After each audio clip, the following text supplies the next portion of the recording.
All right, it is the 7th for algebraic reasoning. We're going to find domain and range today. Make sure you've turned in plotting points and slope from points and tables from 2 weeks ago. That was a Wednesday, Thursday. And then writing linear equations from tables. That was from Tuesday of last week. Okay. And then also, you should have had assignment on writing equations from graphs and then a linear regression assignment. So make sure those are done from last week and the week before and turned in. And then make sure you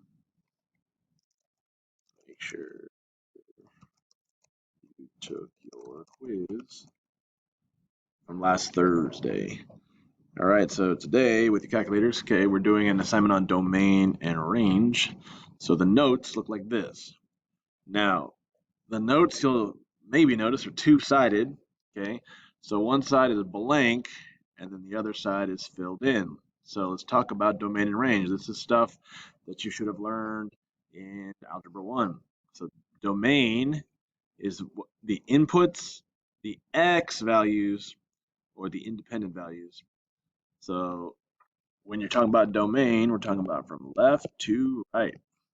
And then range is all the possible outputs, the y values, the dependent values. That's from bottom to top, okay? So just please remember with range, you have to start on the bottom, go to top, okay?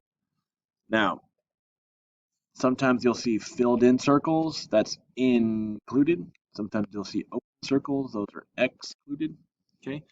And we always write the numbers from smallest to largest.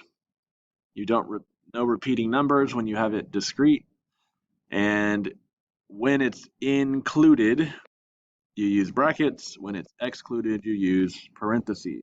And we're going to see that down here. So discrete is a list of points, okay? So if you have a bunch of separated points that are not connected, they're not continuous, they're not connected, that's discrete. So like this first example of ordered pairs, 4 separate points is discrete, okay? You can write those 4 points in a table, or you can do a mapping diagram, okay? And when you do a mapping diagram, you connect them with arrows like you see in that picture right there, okay? On a graph, you can graph those 4 points and everything's great. So these are 4 different ways to represent a discrete function or discrete set of points.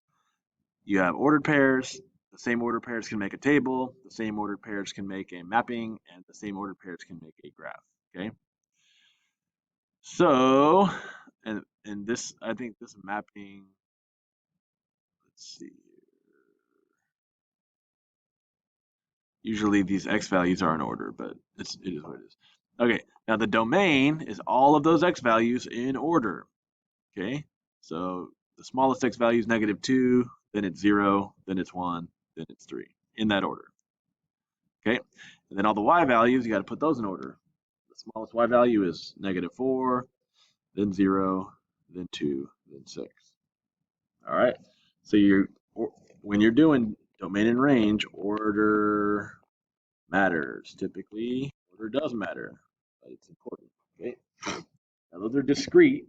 What about continuous from one point to another and everything in between? Okay. So we have these 2 points. Okay. But you'll notice that that one is open, and when it's open, it is excluded. Okay. When it's excluded, you have to use the parentheses. Okay. On this one, though, if it's shaded in, it's included, and that's when you can use the brackets. And that's what it says up here. Okay, so does it make sense that the domain is from -3 on the left to 4 on the right? Bracket on the left, parentheses on the right, because it's excluded, it's open. Now range, we think bottom to top. The bottom is -4 y value, the top is 2 y value. So it's -4 to 2, but you got to use a bracket on the bottom because it's shaded, and parentheses on the top because it is not shaded. Okay. And you can also put it in words, all real numbers greater than or equal to -3 and less than, not equal to, 4. So that's how you can put it in words. Okay. Now, if you have an arrowhead going forever, that means it's going to go to infinity. You show in, with arrowheads, you got to use infinity, and you have to use brackets because you never actually reach infinity. It's more of a direction. So the domain to the left has an arrowhead, so it's negative infinity with a parentheses, and it stops at 4 with the filled in, so 4 with a bracket. Bottom to top, the bottom is on the y-axis, -2 with a bracket because it's shaded in, and it goes up forever, so it's infinity with a parentheses. Okay. One way you can say the range in your own words is that it's all real numbers greater than or equal to -2. Okay, so those are your brief little domain and range notes. Okay, you don't have to fill out the backside. That's just like, hey, there's your notes. It's filled out on the other side, and you're going to use that to do your assignment. Okay, I want you to do domain and range practice.